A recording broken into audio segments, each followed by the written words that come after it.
ਅੱਗੇ ਪੜ੍ਹਦੇ ਹਾਂ ਜੀ। Which of the following is or are the possible consequences of heavy sand mining in riverbeds?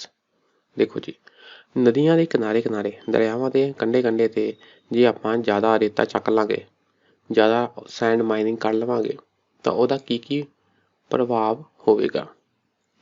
ਡਿਕਰੀਜ਼ਡ ਸਲਾਈਨਿਟੀ in the river. ਦੇਖੋ ਜੀ, river ਆ, ਜਦੋਂ ਅਸੀਂ ਆਸੇ ਪਾਸਿਓਂ ਰੇਤਾ ਚੱਕ ਲਈ ਤਾਂ ਜ਼ਾਹਿਰ ਜੀ ਗੱਲ ਆ ਕਿ ਪਾਣੀ ਆਸੇ ਪਾਸੇ ਉਹ ਜਿੱਥੋਂ ਜਿੱਥੋਂ ਰੇਤਾ ਚੱਕੀ ਆ ਨਦੀ ਦਾ ਪਾਣੀ ਉੱਧਰ ਨੂੰ ਵੀ ਜਾਵੇਗਾ।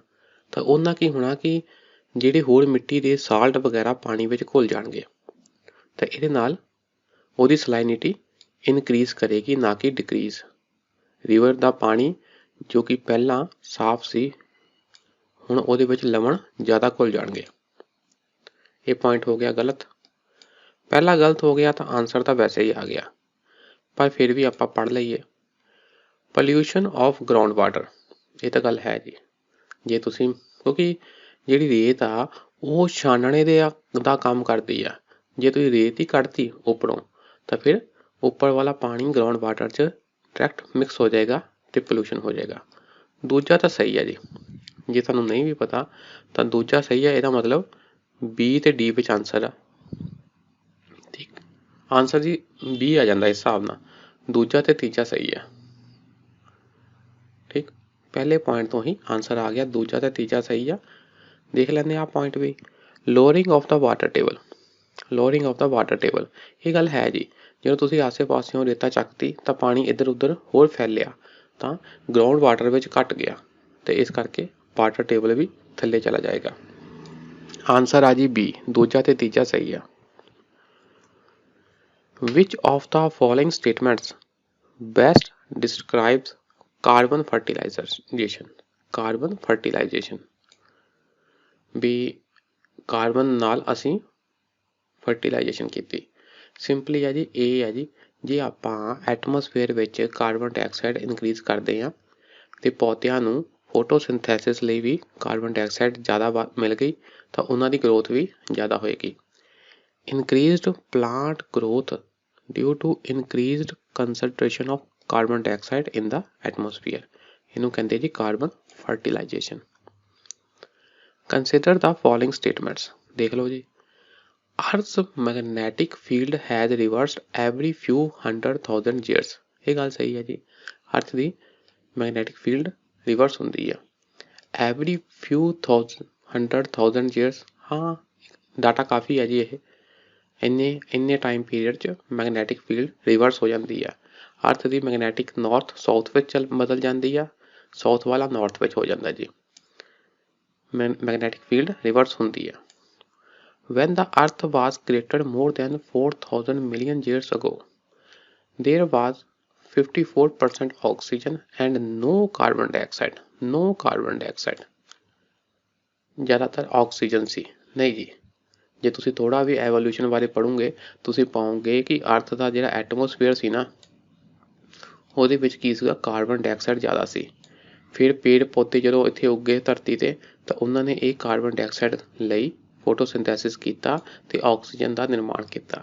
ਕਹਿਣ ਦਾ ਭਾਵ ਸ਼ੁਰੂਆਤੀ ਐਟਮੋਸਫੇਅਰ ਵਿੱਚ ਆਕਸੀਜਨ ਬਹੁਤ ਘੱਟ ਸੀ, ਨਾ ਦੇ ਬਰਾਬਰ ਕਾਰਬਨ ਡਾਈਆਕਸਾਈਡ ਸੀਗੀ ਕਾਫੀ। ਇਹ ਪੁਆਇੰਟ ਹੋ ਗਿਆ ਗਲਤ। ਆਪਾਂ ਕਰੈਕਟ ਚੱਕਣਾ ਜੀ, ਤਾਂ ਦੇਖ ਲਓ ਜੀ, ਦੂਜਾ ਚੱਕ ਦੋ, ਦੂਜਾ ਚੱਕ ਤਾ। ਆਨਸਰ ਆ ਜੀ ਏ ਅਤੇ ਸੀ ਵਿੱਚ। ਇਹਦਾ ਮਤਲਬ ਤੀਸਰਾ ਪੁਆਇੰਟ ਵੀ ਆਪਾਂ ਪੜ੍ਹਨਾ ਆ। ਵੈਨ ਲਿਵਿੰਗ ਆਰਗੈਨਿਜ਼ਮਸ ਓਰੀਜੀਨੇਟਡ ਦੇ modified the early atmosphere of the earth. ਇਹ ਗੱਲ ਸਹੀ ਹੈ ਜੀ। ਜਿੱਦਾਂ ਜੀਵ ਜੰਤੂ ਜਦੋਂ ਪੈਦਾ ਹੋਏ, ਆਪਾਂ ਗੱਲ ਕੀਤੀ ਇੱਥੇ ਕਿ ਪੇੜ ਪੌਦੇ ਜਦੋਂ ਪੈਦਾ ਹੋਏ ਉਹਨਾਂ ਨੇ CO2 ਲਿਆ ਅਤੇ ਆਕਸੀਜਨ ਦਿੱਤੀ, ਕਾਰਬਨ ਡਾਈਆਕਸਾਈਡ ਲਿਆ ਐਟਮੋਸਫੇਅਰ ਤੋਂ ਅਤੇ ਆਕਸੀਜਨ ਵਾਪਸ ਕੀਤੀ। ਗੱਲ ਸਹੀ ਹੈ ਜੀ। ਹੌਲੀ ਹੌਲੀ ਜਿਹੜੇ ਪਹਿਲਾਂ ਦੇ ਜੀਵ ਜੰਤੂ ਸੀ ਉਹਨਾਂ ਨੇ ਐਟਮੋਸਫੇਅਰ ਨੂੰ ਮੋਡੀਫਾਈ ਕੀਤਾ। ਆਨਸਰ ਹੈ ਜੀ ਸੀ, ਪਹਿਲੇ ਅਤੇ ਤੀਜੇ ਵਿੱਚ ਤੀਜਾ ਸਹੀ ਆ। ਔਨ 21 ਜੂਨ ਦਾ ਸਨ ਪੁੱਛਿਆ ਜੀ 21 ਜੂਨ ਨੂੰ ਸੂਰਜ ਦੀ ਸਥਿਤੀ ਕੀ ਹੁੰਦੀ ਹੈ।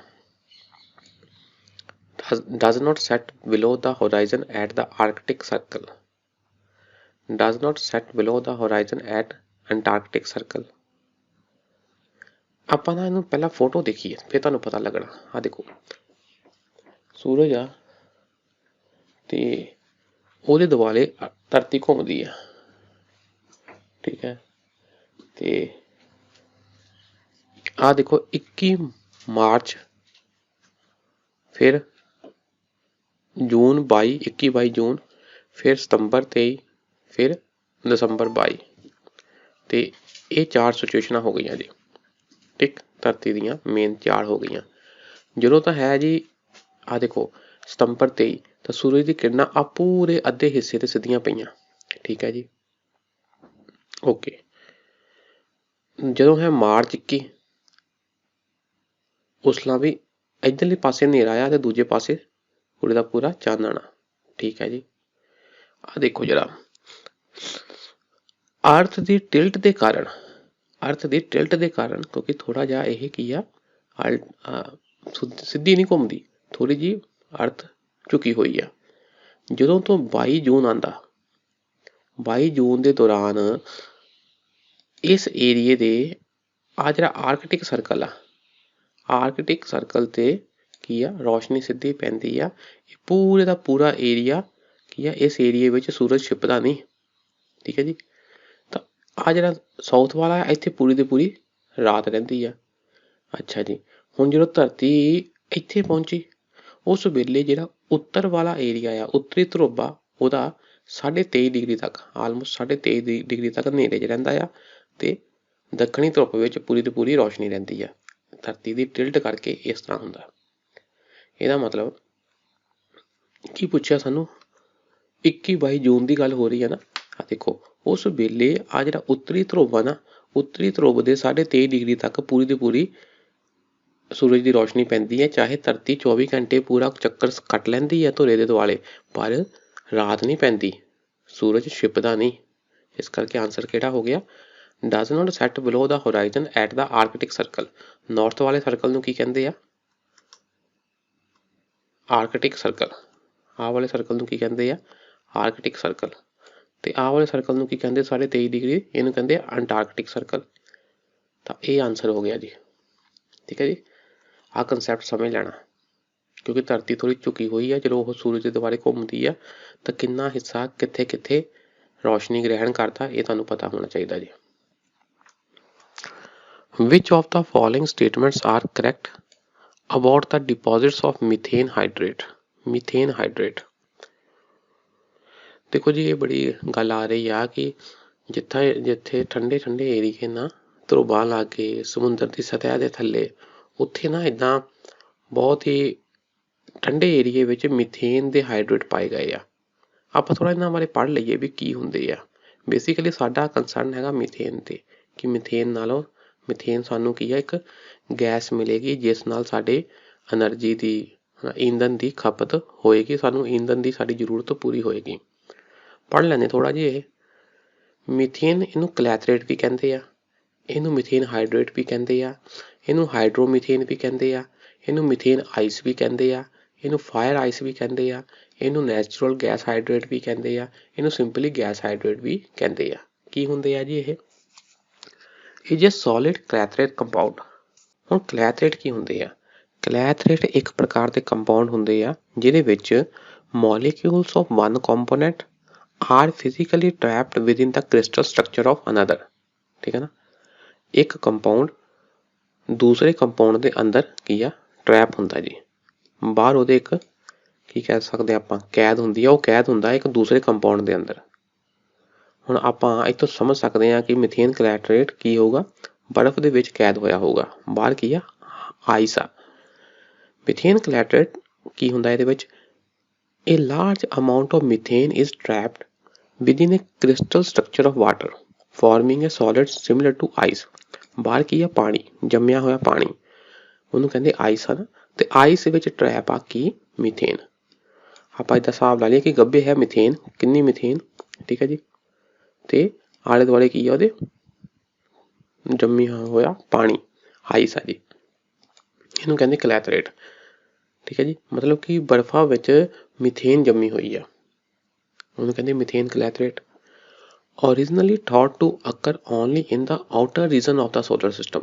ਆ ਦੇਖੋ ਸਾਡਾ ਸੂਰਜ ਆ, ਜਿਹੜੇ ਦੁਆਲੇ ਗ੍ਰਹਿ ਘੁੰਮਦੇ ਆ, ਤਾਂ ਆਹ ਗ੍ਰਹਿ ਹੈ ਸਭ ਤੋਂ ਬਾਅਦ ਵਿੱਚ ਕੀ ਆ, ਨੈਪਚੂਨ। ਤਾਂ ਉਸ ਤੋਂ ਬਾਅਦ ਦੇਖੋ ਸੂਰਜ ਦੀ ਰੋਸ਼ਨੀ ਬਿਲਕੁਲ ਐਂਡ ਤੱਕ ਬਹੁਤ ਘੱਟ ਗਈ, ਇੱਥੇ ਕਾਫੀ ਠੰਡੇ ਏਰੀਆ ਹੁੰਦੇ ਜੀ, ਠੰਡਾ ਏਰੀਆ ਹੋ ਗਿਆ। ਤਾਂ ਕਹਿੰਦੇ ਆਪਾਂ ਪਹਿਲਾਂ ਮੰਨਿਆ ਸੀ ਕਿ ਇਹ ਮਿਥੇਨ ਕਲੈਥਰੇਟ ਇੱਥੇ ਆ ਜੀ ਸੋਲਰ ਸਿਸਟਮ ਦੇ ਆਊਟਰ ਰੀਜਨ ਵਿੱਚ, ਪਰ ਜਿੱਥੇ ਕੀ ਸੀ ਟੈਂਪਰੇਚਰ ਬਹੁਤ ਘੱਟ ਸੀ। ਪਰ ਹੁਣ ਕੀ ਆ, significant deposits of methane clathrate have been found under sediments on the ocean floors of the earth। ocean floor ਤੇ ਸਮੁੰਦਰੀ ਤਲ ਤੇ ਵੀ ਇਹ ਪਾਏ ਗਏ ਆ, ਹੋਰ ਵੀ ਜਿੱਥੇ ਪੋਲਰ ਆਈਸ ਵਗੈਰਾ ਆ ਉੱਥੇ ਵੀ ਪਾਏ ਗਏ ਆ ਠੰਡੇ ਏਰੀਏ 'ਚ। methane hydrate is formed when hydrogen bonded water and methane gas come into contact at high pressures and low temperature। ਜਿੱਥੇ ਪ੍ਰੈਸ਼ਰ ਬਹੁਤ ਜ਼ਿਆਦਾ ਆ, ਟੈਂਪਰੇਚਰ ਬਹੁਤ ਘੱਟ ਆ, ਉੱਥੇ ਜਦੋਂ ਮਿਥੇਨ ਤੇ ਹਾਈਡਰੋਜਨ ਦਾ ਕੰਪਾਊਂਡ ਆਕਸੀਜਨ ਨਾਲ ਕਿਹੜਾ ਆ, ਵਾਟਰ, ਠੀਕ, ਉਹਦੇ ਕੰਟੈਕਟ ਵਿੱਚ ਆਉਂਦਾ ਆ ਜੀ।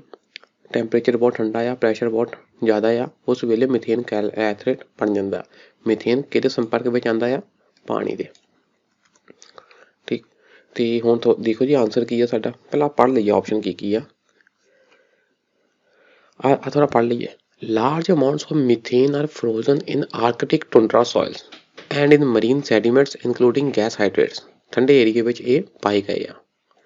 As Earth's climate warms, ਜਿਉਂ ਸਾਡਾ ਕਲਾਈਮੇਟ ਗਰਮ ਹੁੰਦਾ ਆ, ਤਾਂ ਜ਼ਾਹਿਰ ਜੀ ਗੱਲ ਆ ਕਿ ਇਹ ਜਿਹੜੀ ਆਈਸ ਆ ਉਹ ਪਿਘਲ ਜਾਏਗੀ, ਤਾਂ ਜਿਹੜਾ ਵਿੱਚ ਜੰਮਿਆ ਹੋਇਆ ਵਿੱਚ ਕੈਦ ਮਿਥੇਨ ਆ ਉਹ ਬਾਹਰ ਆ ਜਾਏਗਾ। ਤਾਂ ਤੁਹਾਨੂੰ ਪਤਾ ਕਿ ਮਿਥੇਨ ਕੀ ਆ, ਆਪਣੇ ਆਪ ਵਿੱਚ ਬਹੁਤ ਇੰਪੋਰਟੈਂਟ ਗ੍ਰੀਨ ਹਾਊਸ ਇਫੈਕਟ ਵਾਲੀ ਗੈਸ ਆ, ਇਹ ਹੋਰ ਗਲੋਬਲ ਵਾਰਮਿੰਗ ਨੂੰ ਬੜਾਵਾ ਦਿੰਦੀ ਆ।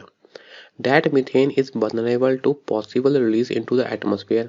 ਇਹ ਮਿਥੇਨ ਐਟਮੋਸਫੇਅਰ ਵਿੱਚ ਆ ਜਾਏਗੀ, where it can add to global warming। ਤੇ ਇਹ ਗਲੋਬਲ ਵਾਰਮਿੰਗ ਕਰੇਗੀ। ਅੱਛਾ ਜੀ, ਹੁਣ ਜਿਹੜਾ ਮਿਥੇਨ ਹੁੰਦਾ ਨਾ, ਮਿਥੇਨ ਇੱਕ ਵਾਰੀ ਜਦੋਂ ਐਟਮੋਸਫੇਅਰ ਵਿੱਚ ਆ ਗਿਆ ਤੇ ਉਹ ਕਾਫੀ ਸਾਲ ਰਹਿੰਦਾ ਆ, 8-10 ਸਾਲ ਰਹਿੰਦਾ ਆ, ਜਦ ਤੱਕ ਕਿ ਮਿਥੇਨ ਆਕਸੀਜਨ ਨਾਲ ਰਿਐਕਟ ਕਰਕੇ ਕਾਰਬਨ ਡਾਈਆਕਸਾਈਡ ਤੇ ਪਾਣੀ ਨਾ ਬਣਾ ਦੇ। ਆਕਸੀਜਨ ਨਾਲ ਰਿਐਕਟ ਕਰਨਾ ਉਹਨੂੰ ਕਹਿੰਦੇ oxidation. Every molecule of methane that goes into the atmosphere remains there for 8 years until it is removed by oxygen into carbon dioxide and water। ਹੁਣ ਪੜ੍ਹ ਲੈਂਦੇ ਆ ਜੀ ਕੀ ਸਾਨੂੰ ਆਪਸ਼ਨ ਦਿੱਤੇ ਆ।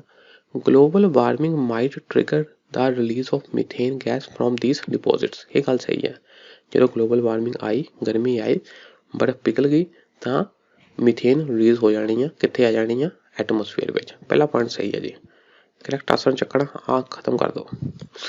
Large deposits of methane hydrate are found in Arctic tundra and under the sea floor। ਇਹ ਵੀ ਗੱਲ ਸਹੀ ਹੈ ਜੀ, ਆਪਾਂ ਪੜ੍ਹ ਲਿਆ। ਪਹਿਲਾ ਤਾਂ ਦੂਜਾ ਤਾਂ ਸਹੀ ਹੈ ਜੀ, ਹੁਣ ਜਾਂ ਤਾਂ A ਸਹੀ ਆ ਤੇ ਜਾਂ D ਸਹੀ ਆ। ਅੱਛਾ ਜੀ, methane in atmosphere oxidizes to carbon dioxide after a decade or two। ਇਹ ਵੀ ਗੱਲ ਸਹੀ ਹੈ ਜੀ, ਕਾਫੀ ਲੰਬੇ ਸਮੇਂ ਤੋਂ ਬਾਅਦ ਹੀ ਇਹ ਮਿਥੇਨ ਆਕਸੀਡਾਈਜ਼ ਹੋ ਕੇ ਕਾਰਬਨ ਡਾਈਆਕਸਾਈਡ ਬਣਾਉਂਦੀ ਆ। ਤੀਸਰਾ ਪੁਆਇੰਟ ਵੀ ਸਹੀ ਹੈ, ਆਨਸਰ ਆ ਜੀ ਡੀ, ਠੀਕ। Why are dew drops not formed on a cloudy night? ਦੱਸੋ ਜੀ, ਜਦੋਂ ਤੁਹਾਡੇ ਵਾਤਾਵਰਨ ਐਟਮੋਸਫੇਅਰ ਵਿੱਚ ਬੱਦਲ ਹੋਣ, ਉਸ ਰਾਤ ਤਰੇਲ ਨਹੀਂ ਪੈਂਦੀ, ਓਸ ਨਹੀਂ ਪੈਂਦੀ, ਓਸ ਨਹੀਂ ਜੰਮਦੀ ਘਾਵਾਂ ਤੇ। ਦੱਸੋ ਜੀ ਕਿਉਂ ਨਹੀਂ ਇੱਦਾਂ ਹੁੰਦਾ। ਇਹਨਾਂ ਨੇ B ਆਨਸਰ ਲਾਇਆ ਜੀ। ਕਲਾਊਡਸ ਰਿਫਲੈਕਟ ਬੈਕ ਦਾ ਅਰਥਸ ਰੇਡੀਏਸ਼ਨ। ਅਰਥ ਦੀਆਂ ਜਿਹੜੀਆਂ ਰੇਡੀਏਸ਼ਨ ਜਾਂਦੀਆਂ ਆ ਉਹਨੂੰ ਰਿਫਲੈਕਟ ਬੈਕ ਕਰ ਦਿੰਦੇ ਜੀ, ਉਹਨੂੰ ਰਿਫਲੈਕਟ ਬੈਕ ਕਰ ਦਿੰਦੇ ਆ। ਦੇਖੋ ਜੀ ਇਹ ਆਨਸਰ ਇੰਨਾ ਆਸਾਨ ਨਹੀਂ ਆ, ਕਿਉਂਕਿ ਕਲਾਊਡ ਅਬਜ਼ੋਰਬ ਵੀ ਕਰਦੇ ਆ, ਪਰ ਮੇਨ ਗੱਲ ਕੀ ਆ ਕਿ ਆਹ ਸਰਫੇਸ ਜਿਹੜਾ ਨਾ ਇਹ ਗਰਮ ਰਹਿੰਦਾ ਆ, ਇਹ ਆ ਮੇਨ ਕਾਰਨ। ਥੋੜੀ ਐਕਸਪਲੇਨੇਸ਼ਨ ਪੜ੍ਹਦੇ ਆ ਜੀ। The favorable conditions for dew formation include। ਦੱਸੋ ਜੀ ਕੀ ਹੁੰਦਾ। ਸਕਾਈ ਕਲੀਅਰ ਹੋਣਾ ਚਾਹੀਦਾ, ਵਾਈਂਡਸ ਆ ਉਹ ਹਲਕੀਆਂ ਹੋਣੀਆਂ ਚਾਹੀਦੀਆਂ, ਜ਼ਿਆਦਾ ਨਹੀਂ ਹਵਾਵਾਂ ਵਗਣੀਆਂ ਚਾਹੀਦੀਆਂ, ਡੀਸੈਂਟ ਸੋਇਲ ਮੋਇਸਚਰ ਹੋਵੇ, ਠੀਕ ਹੈ ਜੀ, ਸਕਾਈ ਕਲੀਅਰ ਹੋਣਾ ਚਾਹੀਦਾ। ਕਲਾਉਡੀ ਸਕਾਈ ਹੋਵੇ ਤਾਂ ਕੀ ਹੁੰਦਾ, they absorb long wave radiation and prevents much cooling from occurring। ਠੀਕ ਹੈ ਨਾ, ਇਹ ਲੌਂਗ ਵੇਵ ਰੇਡੀਏਸ਼ਨ ਅਬਜ਼ੋਰਬ ਕਰਦਾ ਆ ਤੇ ਉਹਨੂੰ ਰਿਫਲੈਕਟ ਬੈਕ ਵੀ ਕਰਦਾ ਆ, ਇਸ ਕਰਕੇ ਬਹੁਤੀ ਕੂਲਿੰਗ ਨਹੀਂ ਹੋਣ ਦਿੰਦਾ। ਇਸ ਲਈ ਨਾ ਮੇਰੇ ਹਿਸਾਬ ਨਾਲ A ਤੇ B ਵਿੱਚ ਕੁੰਡੀ ਫਸੀ ਹੋਈ ਆ ਜੀ। ਕੋਈ ਕਹਿੰਦੇ ਵੀ ਇਹ ਰਿਫਲੈਕਟ ਕਰਦਾ radiation. Clouds absorb the radiation released from the earth surface। Basically ਇਹ ਵੀ ਆਨਸਰ ਹੋ ਸਕਦਾ ਜੀ। absorb ਕਰਦਾ, ਕਲਾਉਡ absorb ਕਰਦਾ ਆ ਤੇ ਐਟਮੋਸਫੇਅਰ ਨੂੰ ਕੀ ਕਰ ਦਿੰਦਾ, ਗਰਮ ਕਰ ਦਿੰਦਾ। ਗਰਮ ਕਰਨ ਨਾਲ ਕੀ ਹੁੰਦਾ, ਜਿਹੜੀ ਤਰੇਲ ਨਹੀਂ ਬਣਦੀ ਫਿਰ। ਕਲਾਉਡਸ ਰਿਫਲੈਕਟ ਬੈਕ ਦਾ ਅਰਥਸ ਰੇਡੀਏਸ਼ਨ। ਥੋੜਾ ਧਿਆਨ ਲਾਉਣ ਤੇ ਨਾ ਆ ਬੀ ਵਾਲਾ ਆਨਸਰ ਹੀ ਠੀਕ ਲੱਗਦਾ ਜੀ, ਬੀ ਵਾਲਾ, ਕਿਉਂਕਿ ਠੀਕ ਆ ਜੇ ਕਲਾਉਡਸ ਨੇ ਅਬਜ਼ੋਰਬ ਵੀ ਕਰ ਲਈ ਰੇਡੀਏਸ਼ਨ, ਉਹ ਤਾਂ ਉੱਪਰ ਹੀਟ ਰਹਿ ਗਈ, ਜਿਹੜੀ ਇਹਨੇ ਰੇਡੀਏਸ਼ਨ ਵਾਪਸ ਭੇਜੀ ਨਾ ਉਹਦੇ ਕਰਕੇ ਸਰਫੇਸ ਵੀ ਗਰਮ ਹੋਇਆ ਤੇ ਸਰਫੇਸ ਤੇ ਹੀ ਤਾਂ ਆਪਣੀ ਡਿਊ ਤਰੇਲ ਜੰਮਦੀ ਆ, ਇਸ ਲਈ ਬੀ ਆਨਸਰ ਆ ਜੀ ਸਹੀ, ਬੀ ਸਹੀ ਆ। ਅੱਗੇ ਦੇਖੋ ਜੀ, with reference to ocean mean temperature, mean ਕੀ ਹੁੰਦਾ ਜੀ, ਐਵਰੇਜ। ਓਸ਼ੀਅਨ ਦਾ, ਸਮੁੰਦਰ ਦੇ ਐਵਰੇਜ ਟੈਂਪਰੇਚਰ ਦੀ ਗੱਲ ਹੋ ਰਹੀ ਆ। which of the following statements is or are correct, ਦੱਸਣਾ ਜੀ ਕਿਹੜੀਆਂ ਕਿਹੜੀਆਂ ਸਹੀ ਆ। ocean mean temperature is measured up to a depth of 26 degrees Celsius isotherm, which is 129 meters in the southwest Indian Ocean during January-March। ਇਹ ਨਾ 129 metre ਨਹੀਂ ਆ, ਇਹ 50 ਮੀਟਰ ਦੇ ਕਰੀਬ ਆ, ਕੁਛ ਘੱਟ ਆ ਜੀ, ਇਹ ਪੁਆਇੰਟ ਗਲਤ ਆ।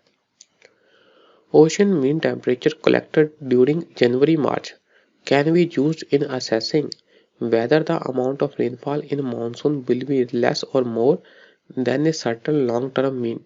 ਦੱਸੋ ਜੀ, ਇਹ ਗੱਲ ਹੈ ਜੀ। ਅਸੀਂ ਓਸ਼ਨ ਮੀਨ ਟੈਂਪਰੇਚਰ ਨੂੰ ਜਨਵਰੀ ਮਾਰਚ ਵਿੱਚ ਦੇਖ ਲੈਂਦੇ ਜੀ ਕਿ ਓਸ਼ਨ ਦਾ ਮੀਨ ਟੈਂਪਰੇਚਰ, ਐਵਰੇਜ ਟੈਂਪਰੇਚਰ ਕੀ ਆ, ਫਿਰ ਉਸ ਹਿਸਾਬ ਨਾਲ ਸਾਨੂੰ ਪਤਾ ਲੱਗ ਜਾਂਦਾ ਕਿ ਆਉਣ ਵਾਲੇ ਸਮੇਂ 'ਚ ਭਾਰਤ ਵਿੱਚ ਰੇਨਫਾਲ ਕਿੱਦਾਂ ਦੀ ਹੋਏਗੀ, ਜ਼ਿਆਦਾ ਹੋਏਗੀ ਜਾਂ ਘੱਟ ਹੋਏਗੀ। ਦੂਸਰਾ ਪੁਆਇੰਟ ਸਹੀ ਹੈ ਜੀ, ਆਪਾਂ ਕਰੈਕਟ ਚੱਕਣਾ ਆ, ਬੀ ਆਨਸਰ ਆ। ਪੜ੍ਹ ਲਓ ਥੋੜਾ ਪੜ੍ਹ ਲਓ। Ocean mean temperature is measured up to a depth of 26 degrees Celsius isotherm during January-March। The mean 26 degrees Celsius isotherm depth in the southwestern Indian Ocean is 59 meters। ਇਹ 59 metres ਹੁੰਦੀ ਆ। Exam ਵਿੱਚ ਤੁਹਾਨੂੰ ਆਉਂਦਾ ਆ ਠੀਕ ਆ, ਨਹੀਂ ਤਾਂ ਛੱਡ ਦੇਣਾ ਆ ਜੀ, ਇੰਨਾ ਜ਼ਿਆਦਾ ਡਾਟਾ ਸ਼ਾਇਦ ਤੁਹਾਨੂੰ ਨਾ ਯਾਦ ਹੋਵੇ। ਹੁਣ ਆ ਜੀ, ਸੀ ਸਰਫੇਸ ਟੈਂਪਰੇਚਰ ਬੜਾ ਇੰਪੋਰਟੈਂਟ ਆ ਮਾਨਸੂਨ ਦੀ ਪ੍ਰੈਡਿਕਸ਼ਨ ਲਈ। ਸੀ ਸਰਫੇਸ ਟੈਂਪਰੇਚਰ ਵਿੱਚੋਂ ਵੀ ਜੇ ਅਸੀਂ ਮੀਨ ਲਈਏ ਤਾਂ ਉਹ ਜ਼ਿਆਦਾ ਯੂਜ਼ ਕੀਤਾ ਜਾਂਦਾ ਆ ਮਾਨਸੂਨ ਦੀ ਪ੍ਰੈਡਿਕਸ਼ਨ ਲਈ। Sea surface temperature is routinely used for predicting whether the total amount of rainfall that India receives during monsoon season will be less or more than the long term mean। ਠੀਕ ਹੈ ਜੀ, monsoon ਦੀ ਭਵਿੱਖਬਾਣੀ ਲਈ surface ਦਾ, ਸੀ surface ਦਾ temperature ਦੇਖਿਆ ਜਾਂਦਾ ਕਿੰਨਾ ਆ। however ocean mean temperature has better ability to predict this। ਠੀਕ ਹੈ ਨਾ, ਸਿੰਪਲੀ ਸਮੁੰਦਰ ਦੇ ਟੈਂਪਰੇਚਰ ਨੂੰ ਮੇਜਰ ਕਰਨ ਦੀ ਬਜਾਏ ਅਸੀਂ ਮੀਨ ਲੈ ਲੈਂਦੇ ਜੀ। ਮੀਨ ਟੈਂਪਰੇਚਰ ਨਾਲ ਸਾਨੂੰ ਪਤਾ ਲੱਗਦਾ ਕਿ ਕਿੰਨਾ ਕੁ ਮਾਨਸੂਨ ਆਏਗਾ, ਇਹ ਗੱਲ ਹੈ ਜੀ। ਠੀਕ ਹੈ ਜੀ, ਅੱਗੇ ਦੇਖੋ, ਕੰਸੀਡਰ ਦਾ ਫੋਲੋਇੰਗ ਸਟੇਟਮੈਂਟਸ। ਕੁਝ ਸਟੇਟਮੈਂਟਾਂ ਦਿੱਤੀਆਂ। ਜੈਟ ਸਟ੍ਰੀਮਸ ਅਕਰ ਇਨ ਦਾ ਨਾਰਦਰਨ ਹੈਮੀਸਫੀਅਰ ਓਨਲੀ। ਓਨਲੀ ਸ਼ਬਦ ਐਕਸਟ੍ਰੀਮ ਆ। ਜੈਟ ਸਟ੍ਰੀਮ ਨਾਰਦਰਨ ਤੇ ਸਾਊਦਰਨ ਹੈਮੀਸਫੀਅਰ ਦੋਵਾਂ ਵਿੱਚ ਹੁੰਦੀ ਹੈ ਜੀ। ਆਹ ਦੇਖ ਲਓ ਜੀ, ਪਹਿਲਾਂ ਫੋਟੋ ਆਹ ਦੇਖੋ। ਹੁੰਦਾ ਕੀ ਆ ਕਿ ਧਰਤੀ ਦੇ ਕਾਫੀ ਉੱਤੇ ਨਾ ਹਵਾਵਾਂ ਚੱਲਦੀਆਂ ਜੀ, ਵੈਸਟ ਤੋਂ ਆਉਂਦੀਆਂ ਹੋਈਆਂ ਹਵਾਵਾਂ ਚੱਲਦੀਆਂ, ਇਹਨਾਂ ਦੀ ਡਾਇਰੈਕਸ਼ਨ ਵੈਸਟਰਲੀ ਹੀ ਹੁੰਦੀ ਆ, ਇਹ ਵੈਸਟ ਤੋਂ ਹੀ ਆਉਂਦੀਆਂ ਆ। ਕਿਉਂ ਹੁੰਦੀਆਂ, ਕਿੱਦਾਂ ਹੁੰਦੀਆਂ, ਇੰਨਾ ਡੀਪ ਨਹੀਂ ਆਪਾਂ ਜਾਣਾ। ਤੁਸੀਂ ਇੰਨਾ ਯਾਦ ਰੱਖਣਾ ਕਿ ਹਾਂ ਵੀ ਧਰਤੀ ਦੇ ਉੱਤੇ ਐਟਮੋਸਫੇਅਰ ਦੇ ਉੱਪਰਲੀ ਸਤ੍ਹਾ ਵਿੱਚ, ਲੋਅਰ ਟ੍ਰੋਪੋਸਫੀਅਰ ਸਟ੍ਰੈਟੋਸਫੀਅਰ ਦੀ ਗੱਲ ਨਹੀਂ ਹੋ ਰਹੀ, ਥੋੜਾ ਉੱਪਰਲੀ ਗੱਲ ਹੋ ਰਹੀ ਆ। ਉਹਦੇ ਵਿੱਚ ਕੀ ਆ, ਜੈਟ ਸਟ੍ਰੀਮਸ ਚੱਲਦੀਆਂ ਜੀ 6 ਤੋਂ 14 ਕਿਲੋਮੀਟਰ ਦੇ ਕਰੀਬ। ਟ੍ਰੋਪੋਸਫੀਅਰ ਦੀ ਗੱਲ ਨਹੀਂ ਹੋ ਰਹੀ, ਉੱਪਰਲੀ ਗੱਲ ਹੋ ਰਹੀ ਹੈ ਜੀ। ਇਹ ਵੈਸਟ ਡਾਇਰੈਕਸ਼ਨ 'ਚ ਆਉਂਦੀਆਂ ਜੀ, ਇਹ ਤੇਜ਼ ਚੱਲਦੀਆਂ ਆ। ਇੱਕ ਹੁੰਦੀ ਆ ਪੋਲਰ ਦੇ ਲਾਗੇ ਚੱਲਦੀ, ਉਹਨੂੰ ਕਹਿੰਦੇ ਪੋਲਰ ਜੈਟ ਸਟ੍ਰੀਮ। ਇੱਕ ਹੁੰਦੀ ਆ ਸਬ ਟ੍ਰੋਪੀਕਲ ਏਰੀਆ ਵਿੱਚ, ਉਹਨੂੰ ਕਹਿੰਦੇ ਸਬ ਟ੍ਰੋਪੀਕਲ ਜੈਟ ਸਟ੍ਰੀਮ। ਇਹ ਦੋਨੋਂ ਹੈਮੀਸਫੀਅਰ ਵਿੱਚ ਚੱਲਦੀਆਂ ਜੀ ਤੇ ਦੋਨੋਂ ਵੈਸਟਰਨ ਡਾਇਰੈਕਸ਼ਨ 'ਚ ਆਉਂਦੀਆਂ, ਦੋਨੋਂ ਵੈਸਟਰਲੀ ਹੁੰਦੀਆਂ। ਇਸ ਕਰਕੇ ਪਹਿਲਾ ਪੁਆਇੰਟ ਤਾਂ ਹੋ ਗਿਆ ਗਲਤ। ਆਪਾਂ ਕਰੈਕਟ ਚੱਕਣਾ ਹੈ ਜੀ।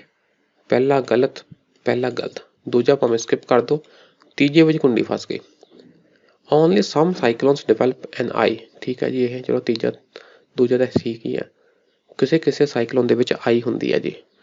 ਹੁਣ ਤੁਸੀਂ ਜਦੋਂ ਸਾਈਕਲੋਨ ਪੜ੍ਹਿਆ ਹੋਏਗਾ ਤਾਂ ਉਹਦੀ ਬਣਤਰ ਪੜ੍ਹੀ ਹੋਏਗੀ ਤਾਂ ਤੁਸੀਂ ਦੇਖੋਗੇ ਕਿ ਵਿਚਕਾਰਲਾ ਏਰੀਆ ਕਿਹੜਾ ਹੁੰਦਾ ਆ ਸਾਈਕਲੋਨ ਦਾ, ਆਈ।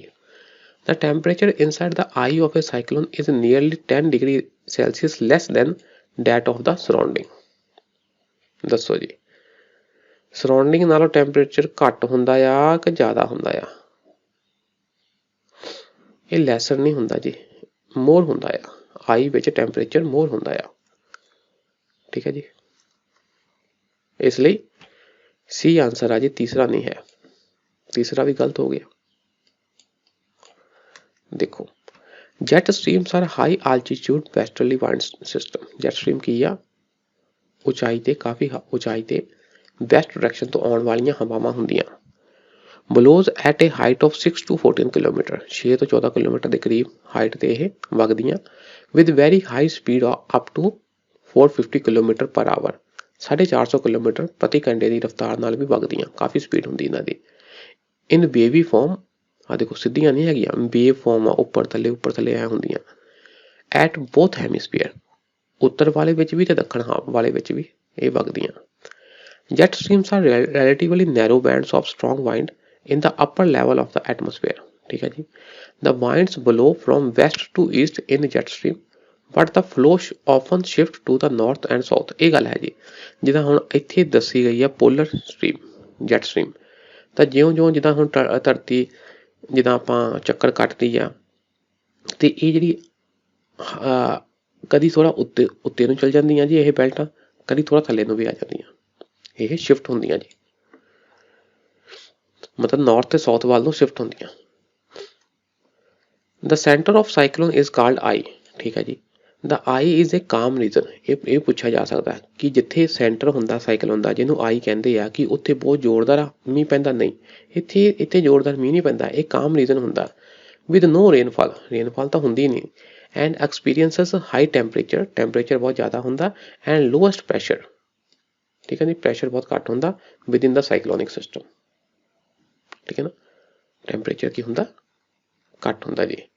ਤੇ ਇੱਥੇ ਕੀ ਸੀਗਾ? ਸੌਰੀ, ਟੈਂਪਰੇਚਰ ਕੀ ਹੁੰਦਾ? ਜ਼ਿਆਦਾ। ਹਾਈਐਸਟ ਟੈਂਪਰੇਚਰ, ਪ੍ਰੈਸ਼ਰ ਬਹੁਤ ਘੱਟ। ਹਾਈਐਸਟ ਟੈਂਪਰੇਚਰ ਅਸੀਂ ਆਹੀ ਗੱਲ ਕੀਤੀ ਸੀ ਨਾ, ਟੈਂਪਰੇਚਰ ਜ਼ਿਆਦਾ ਹੁੰਦਾ ਇੱਥੇ। ਹੁਣ ਦੇਖ ਲਓ ਜੀ, ਇਹਨਾਂ ਨੇ ਕੀ ਕਿਹਾ? ਟੈਂਪਰੇਚਰ ਲੈਸ ਹੁੰਦਾ ਆਸੇ ਪਾਸੇ ਨਾਲੋਂ, ਨਹੀਂ ਜ਼ਿਆਦਾ ਹੁੰਦਾ ਆ, ਇਸ ਲਈ ਅਸੀਂ ਇਹਨੂੰ ਗਲਤ ਕੀਤਾ ਸੀ, ਠੀਕ ਹੈ। ਇਸ ਤਰ੍ਹਾਂ ਦੇ ਕੁਐਸਚਨ ਆ ਜਾਂਦੇ ਆ। ਹੁਣ ਜੇ ਤੁਹਾਡੇ ਕਨਸੈਪਟ ਕਲੀਅਰ ਹੋਣਗੇ, ਜੇ ਤੁਸੀਂ ਸਾਈਕਲੋਨ ਦੀ ਡਾਇਗਰਾਮ ਚੰਗੀ ਤਰ੍ਹਾਂ ਸਮਝੀ ਹੋਏਗੀ, ਤਾਂ ਤੁਸੀਂ ਆਰਾਮ ਨਾਲ ਆਨਸਰ ਕਰ ਜਾਓਗੇ। ਜੇ ਤੁਸੀਂ ਜੈਟ ਸਟ੍ਰੀਮਸ ਪੜ੍ਹਿਆ ਆ ਤਾਂ ਵੀ ਤੁਸੀਂ ਇਹ ਆਨਸਰ ਕਰ ਜਾਓਗੇ। ਹੁਣ ਦੇਖੋ ਨਾ, ਇੱਕ ਹੀ ਪ੍ਰਸ਼ਨ ਵਿੱਚ ਤੁਹਾਨੂੰ ਜੈਟ ਸਟ੍ਰੀਮਾਂ ਵੀ ਪੁੱਛ ਲਈਆਂ, ਵਿੱਚ ਸਾਈਕਲੋਨ ਬਾਰੇ ਵੀ ਚੀਜ਼ਾਂ ਪੁੱਛ ਲਈਆਂ, ਠੀਕ ਹੈ। ਇੱਕ ਹੀ ਪ੍ਰਸ਼ਨ ਵਿੱਚ ਤੁਹਾਡੀ ਨੌਲੇਜ ਕਾਫੀ ਚੈੱਕ ਕਰ ਲਈ। ਅੱਜ ਲਈ ਇੰਨਾ ਹੀ ਰੱਖਦੇ ਹਾਂ, ਬਾਕੀ ਨੈਕਸਟ ਕਲਾਸ ਕਰਦੇ ਹਾਂ ਜੀ। ਸ਼ੁਕਰੀਆ, ਸਤਿ ਸ਼੍ਰੀ ਅਕਾਲ।